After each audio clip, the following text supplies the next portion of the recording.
آقا کریم جب ہجرت مدینہ کے لیے رخت سفر باندھتے ہیں، راستے میں آتکا بنت خلف بن معبد نامی ایک خاتون کا گھر آیا۔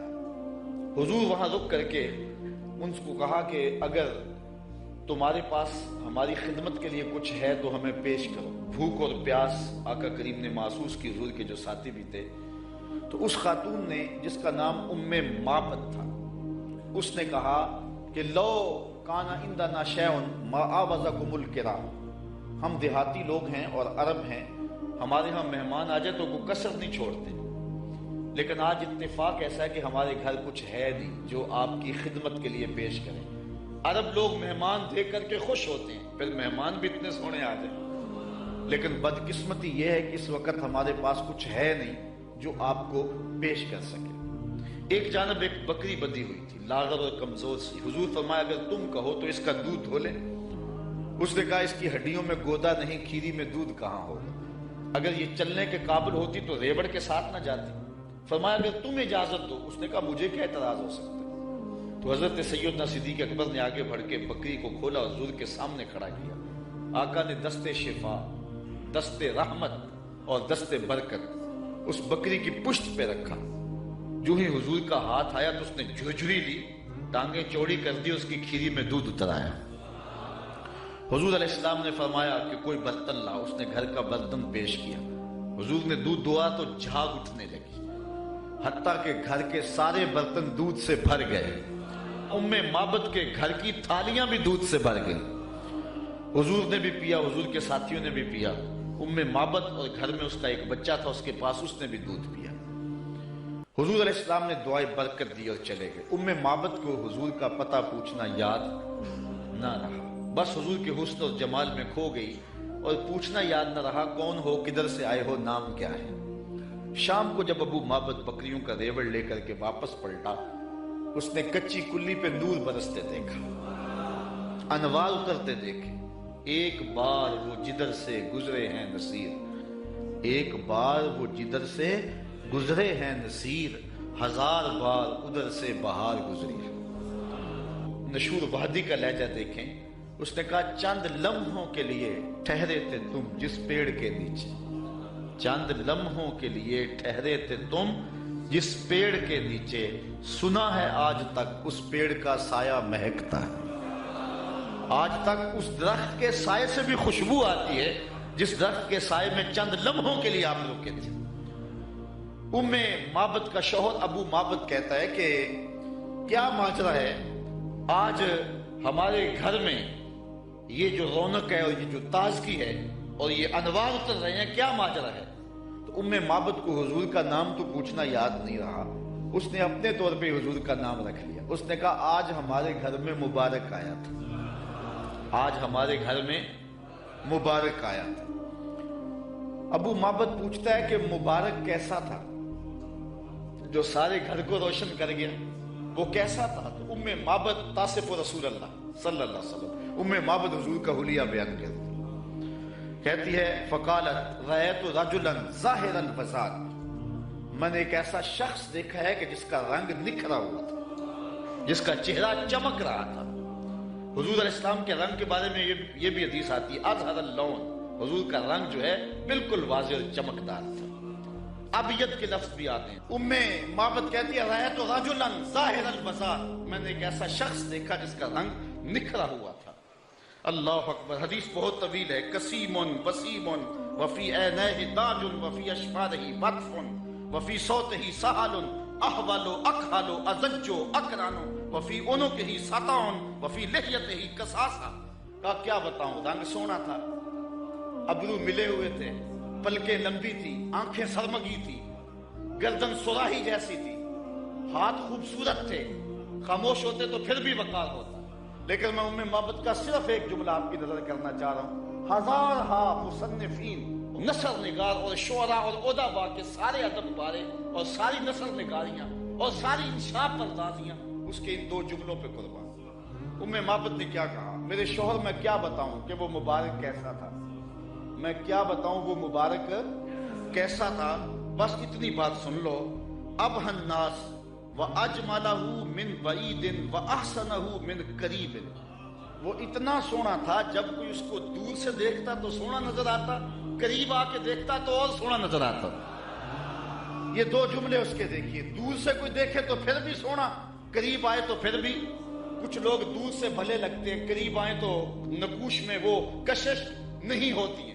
کچھ لوگ قریب سے سونے، دور سے دھندلے ہو جاتے ہیں، لیکن کہا وہ اتنا سونا تھا، دور تھا پھر بھی سونا لگتا تھا، قریب آیا تو پھر بھی۔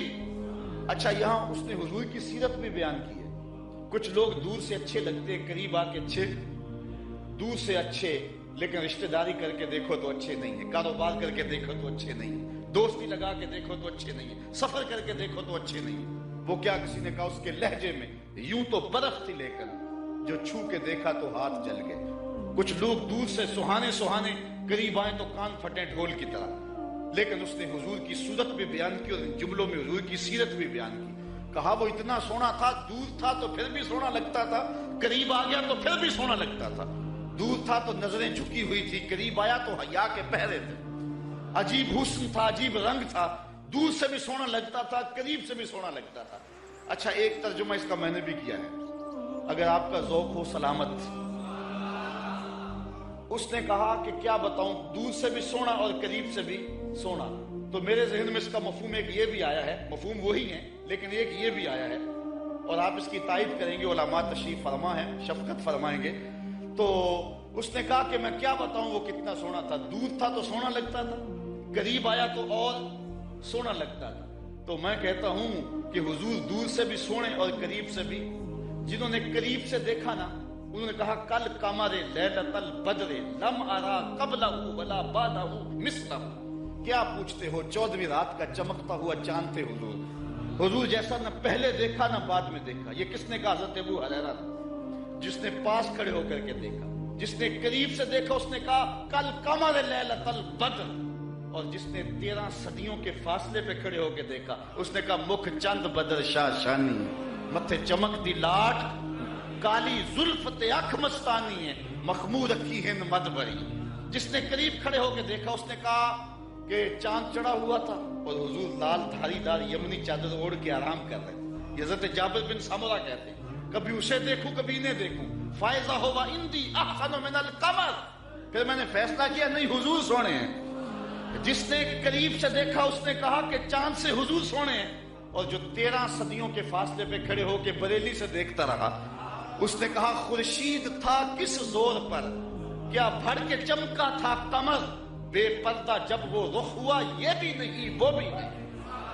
جس نے قریب سے دیکھا اس نے کہا کان رسول اللہ صلی اللہ علیہ وسلم افلج الثنیتین اذا تکلم رویا کالنور یخرج من بین ثنایاہ، کہ حضور کے سامنے والے دانتوں میں ہلکا سا سوراخ تھا اور حضور جب بولتے تھے نور کی کرنیں چھن چھن کے نکلتی تھی۔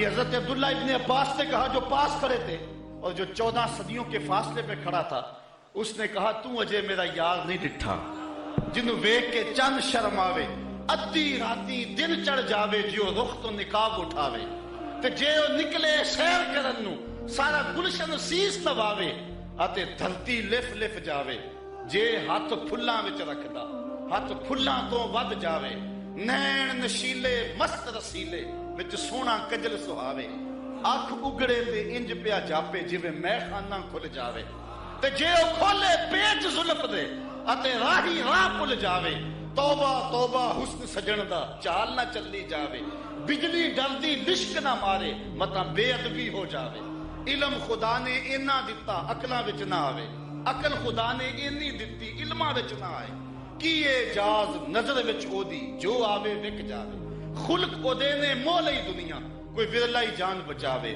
آزم ایڈا سونا ماہی سنو کدرے نظر نہ آوے۔ جنہوں نے قریب سے دیکھا انہوں نے بھی کہا سونا، جنہوں نے قریب سے دیکھا انہوں نے بھی کہا سونا، اور جنہوں نے دور سے دیکھا انہوں نے بھی کہا سونا۔ جنہوں نے قریب سے دیکھا اس کا نام محمد بن مسلمہ تھا، اس نے کہا اگر ٹیڑھی نظر سے دیکھا نا میرے رسول کو آنکھیں توڑ دوں گا۔ یہ جس نے قریب کھڑے ہو کے دیکھا، اور جو 13 صدیوں کے بعد کھڑے ہو کے دیکھتا رہا اس کا نام غازی علم الدین تھا۔ اس نے کہا ٹکڑے کر دوں گا راجپال اگر ٹیڑھی نگاہ سے دیکھا میرے رسول کو۔ جس نے قریب کھڑے ہو کے دیکھا اس کا نام عمر بن خطاب تھا، اور جو 14 صدیوں کے فاصلے پہ کھڑا تھا اس کا نام عامر چیمہ تھا۔ جس نے قریب کھڑے ہو کر کے دیکھا وہ حضور کے غلام تھے اور صحابہ تھے، اور جس نے 14 صدیوں کے فاصلے پہ کھڑے ہو کر کے دیکھا ملازم تو پولیس کا تھا۔ اس نے کہا تو گورنر ہے تو میں محمد کا نوکر ہوں، میں کاٹ کے ٹکڑے کر دوں گا کہ تیری نظر سے بھی دیکھا تو کہا کوئی قریب سے دیکھے پھر بھی واری جائے، دور سے دیکھے پھر بھی واری جائے، تو وجہ میرا یار نہیں ڈٹھا جنہوں دیکھ کے چند شرم آوے۔ کہا کیا بتاؤں کہ وہ قریب سے بھی سونا اور دور سے بھی سونا۔ اچھا اس نے حضور کا حلیہ بیان کیا، ام معبد میرے بچے تیرے پہ قربان، ام معبد میری نسل فدا، تیرے ایک ایک جملے پہ حضور کا حلیہ بیان کیا اور حد کر دی ام معبد نے۔ دعا کرو اللہ ہمیں حضور کی زیارت نصیب فرما دے۔ یا اللہ واسطہ ڈالتے ہیں ام معبد کا، ہمیں حضور کی زیارت دے دے۔ یہ آنکھیں اس قابل تو نہیں ہیں لیکن مالک تو کرم کر، ہم تیرے محبوب کا نام لے رہے ہیں، ام معبد کا صدقہ حضور کی زیارت دے دے۔ اچھا ام معبد نے حضور کا حلیہ بیان کیا، مبارک کا حلیہ بیان کیا۔ ام معبد حلیہ بیان کر کے فارغ ہوئی تو بچہ بولا امی وہ بکری والی بات سنائی نہیں، جو بکری کی پشت پہ ہاتھ پھیرا تھا مبارک نے وہ تو بات نہیں سنائی۔ اللہ اکبر۔ اب ابو معبد کہتا تم نے زیادتی کیا میرے سے، جب مبارک آیا تو مجھے بلایا کیوں نہیں؟ اس کو میں بھی دیکھنا چاہتا تھا۔ اب میں بکریاں دودھ لے کر نہیں جاؤں گا، قریب قریب رہا کروں گا، کبھی مبارک آئے نا تو مجھے بلا لینا۔ اب وہ سارے گھر کے افراد مبارک کا انتظار کرتے ہیں۔ ابو معبد کہتا ہے ایک بار ہی آ جائے۔ جن لوگوں نے مدینہ نہیں نہ دیکھا ہوتا وہ کہتے ہیں ایک بار مدینے بلا لے مولا پھر پاویں جان کڈ لئی، اور جنہوں نے دیکھ لیا ہوتا وہ کہتے ہیں یا اللہ بار بار بولا۔ ابو معبد کے جذبات یہ تھے ایک بار ہی دیکھ لوں، لیکن ام معبد کہتی تھی کاش کے روز بھی گزرے، مبارک کا روزانہ گزر ہو یہاں سے۔ ایک دن ام معبد سودا سلف لینے کے لیے قریبی بستی میں گئی، نہ ملا تو آگے بڑھ گئی، آگے شہر مدینہ میں جا پہنچی، سودا خرید رہی تھی، بچہ بھی ساتھ تھا کہ حضرت ابوبکر صدیق گزرے۔ تو بچے نے جب دیکھا نا تو تڑپنے لگا، اور اس کے لفظوں میں وہ بے ساختگی اور اس کی تڑپ ظاہر ہو رہی ہے۔ اس نے کہا یا امہ ان ھذا الرجل الذی کان مع المبارک، اے امی اس دن جو مبارک کے ساتھ نہیں بندہ تھا یہ جا رہا ہے۔ سودا چھوڑا حضرت ابوبکر صدیق کے پیچھے اور پوچھتے ہیں مبارک کہاں ہے؟ تم تو مل گئے ہو، مبارک کدھر ہے؟ اب نام تو اپنے طور پہ رکھا ہوا تھا۔ حضرت ابوبکر صدیق فرمایا کس مبارک کو ڈھونڈ رہی ہو؟ کہا وہی جس نے بکری کی پشت پہ ہاتھ پھیرا تھا۔ کہا آؤ تمہیں مبارک کے ڈیرے پہ لے چلو۔ حضور صحن مسجد نبوی میں بیٹھے ہوئے تھے۔ جب بچے نے دیکھا تو پھر چیخا اور کہا امی وہ دیکھو مبارک بیٹھا ہوا۔ یہ حضور کے قدموں میں بیٹھ گئی اور برکت لوٹی۔ حضور نے اسلام دیا، انہوں نے قبول کیا، واپس پلٹے گھر آئے۔ شام کو ابو معبد کے واپس آنے کا جب وقت ہوا نا تو ماں کہتی تھی بیٹے تو خاموش رہنا، میں بتاؤں گی تمہارے باپ کو۔ بیٹا کہتا نہیں امی مبارک کے ساتھی کو میں نے دیکھا تھا، اس لیے میں نے بتانا ہے ابو کہ ہم مبارک کو دیکھ آئے ہیں۔ شام کو جب ابو معبد آیا نا یہ دونوں بتانے لگے، وہ پہلے ہی بول پڑا، کہا گھر پھر چمک رہا ہے، مبارک پھر آیا تھا؟ انہوں نے کہا مبارک تو نہیں آیا، ہم اس کا ڈیرا دیکھ آئے ہیں۔ کہا کدھر رہتا ہے؟ کہا جسے دنیا محمد کہتی ہے وہی تو مبارک ہے۔ پھر اگلے دن ابو معبد بھی حضور کے قدموں میں بیٹھا ہوا تھا۔ وہ بکری ام معبد کے پاس عام و رمادہ تک زندہ رہی۔